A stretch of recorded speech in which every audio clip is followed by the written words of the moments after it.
Hello, it's Peter from Snowset Portsmouth, and I've had an inquiry with regards to how do you set the speed limiter on the Arona. So I'm just going to show the camera around on the main dash and go forward from there. So here we go.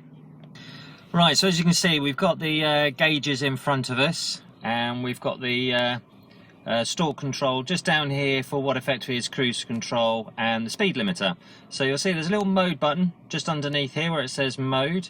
And when we select it, you'll see that in the bottom left hand corner where the mileage is shown, it will now come on to miles per hour with the little cruise control symbol, or I can select speed limiter. So again, back here you can just see as I press it once, it goes cruise control, press it again and it goes speed limiter.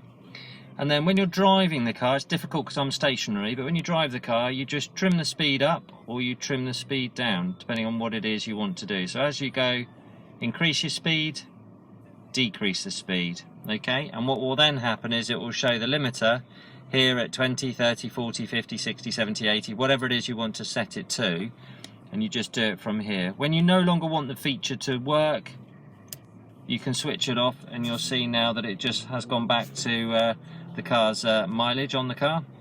Just get the focus to come back, there we go.